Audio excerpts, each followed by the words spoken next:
All right, the first returns from the All-Star fan vote are in. Luka Doncic is currently the leading vote getter, followed by Giannis and LeBron James.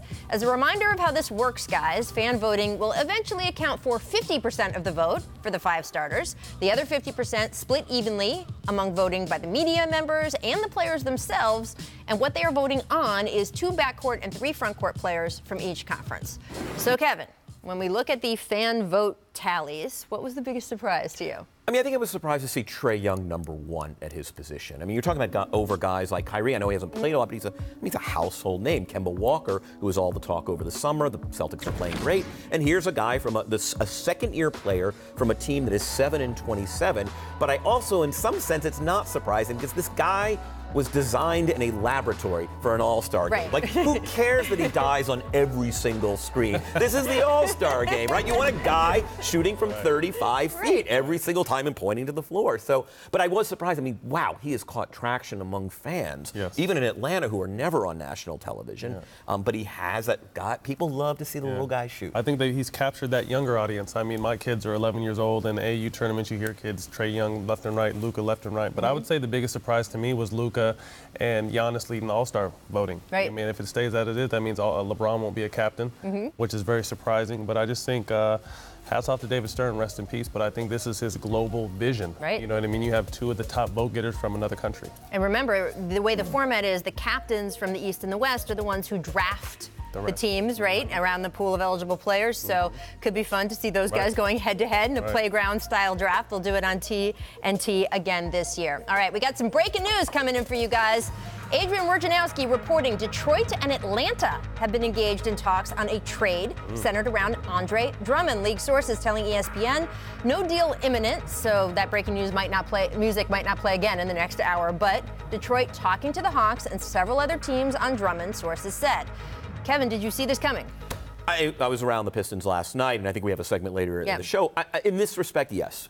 I mean, where are the Pistons right now? They're a team in flux. The good news for them is they have a lot of salary coming off the books at a certain point. Also, Drummond has a player option for the summer. If he declines that and walks, they get nothing. So he is the classic guy where if they want value on Andre Drummond, now is the time to act. So in that respect, it's not a surprise, though it's early. I mean, it's only January 4th.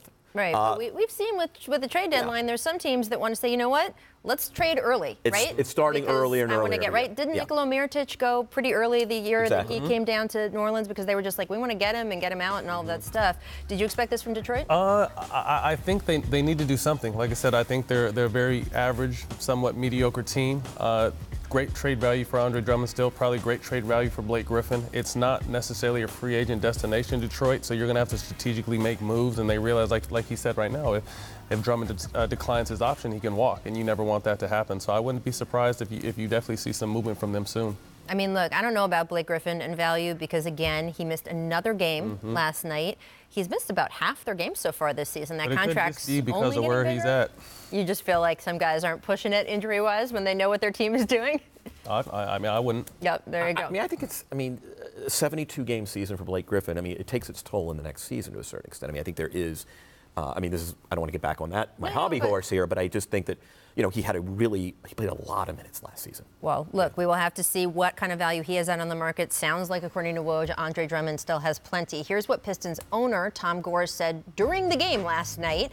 He was asked about where his team stood. He said, we have to look at everything because we're not winning. So if you are not winning, you have to assess everything. I think anybody would want to do that. And probably in the next month or so, we're going to get together as an organization and just discuss things.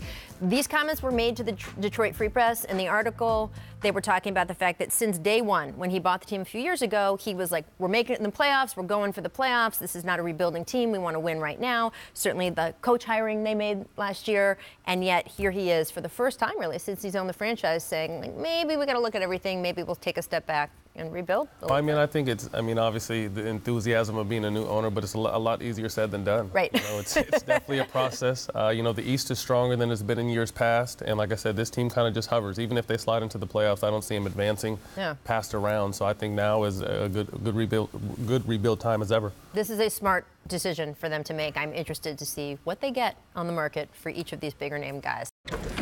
Thanks for watching ESPN on YouTube. For more sports highlights and analysis, be sure to download the ESPN app. And for live streaming sports and premium content, subscribe to ESPN+.